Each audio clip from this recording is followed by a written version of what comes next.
So my name is Johnella La Rose, and I come from the Shoshone-Bannock tribe in Fort Hall, Idaho. But I live here in California. I actually live in western Yolo County.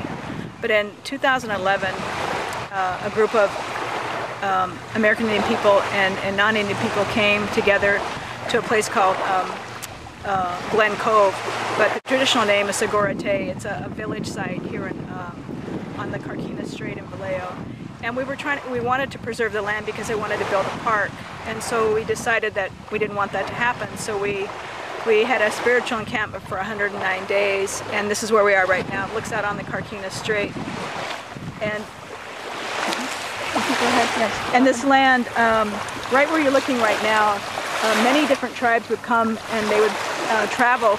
The coastal Miwok, the Ohlone, the Yokuts, the Patwins, the Miwoks would come, and this used to be a trading place 4,500 years ago. So they would come and they would all actually come to this very shore that we're sitting on, and they would come and trade their goods, and they would have ceremonies and marriages.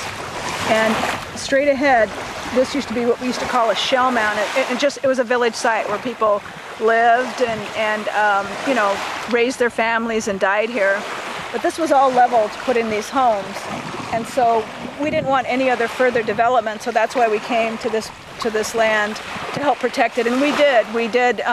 They wanted to put in a 15-car parking lot with overhead lights and bathrooms, but now there are no overhead lights. There are paths, and there is, I think, it's a 6-car parking lot. After they agreed to only a 2-car handicap parking lot, but that's what we have, and no restrooms. So we're happy about that because there's plenty of development around and there's plenty of public restrooms around. But our way of thinking about climate change is to really talk about how we need to have more open space. And this open space, when we came and had our spiritual encampment is April 2011. We came and we had this idea in our head, oh, we're going to take care of the land, but what really happened was the land took care of us. And the land really taught us how to be good human beings. And we lived here for 109 days, and it happened to be a rainy season that year. And it was pouring down rain, everybody was wet and cold, but it was just such a good way to live, though, because it really, every day you were outside, every single day. And some people went to work and school from here and came back, or some people came just on the weekends. And we were able to preserve this 15 acres, and we hope that there's no more development on this park, on this land, because the park site is big enough. It is manicured and it does look like a park, but it's still beautiful and it's still open. And we didn't want any bathrooms, we didn't want any overhead lights. We really fought against that. And it didn't exactly work out the way we wanted, but it's still open space.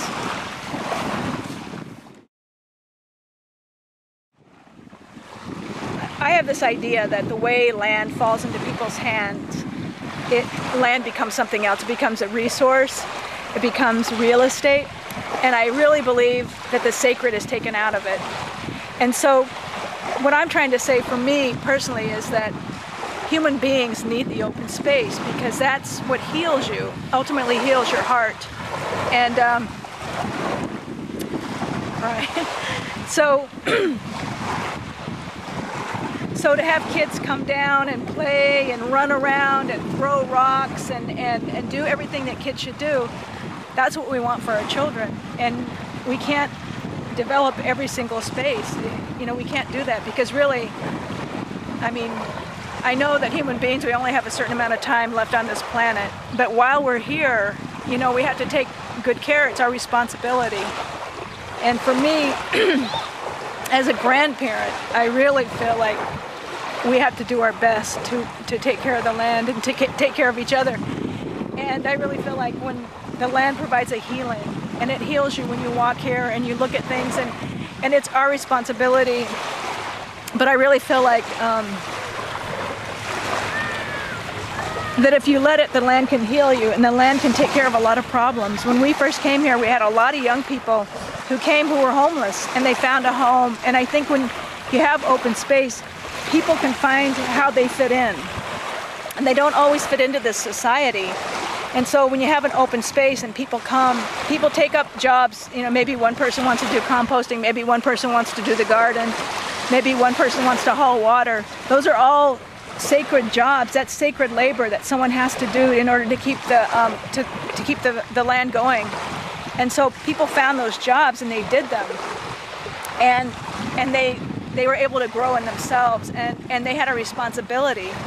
And right now we have 15 young men walking from Livermore to the ocean and the reason they're walking is they're saying, we want to protect this earth. We want to protect this earth. And so lots of people are doing a lot of different events. We had a walk yesterday. Idle No More walked from Pittsburgh to Richmond, I think, a 15-mile walk to protest the route of the XL pipeline moving oil. So all these people are doing, and I think in the Indian community, for us, the walking, the sacredness of the walking, and each step is a prayer, and that's what's important is to, and that's our way of taking care of the land, in addition to real changing,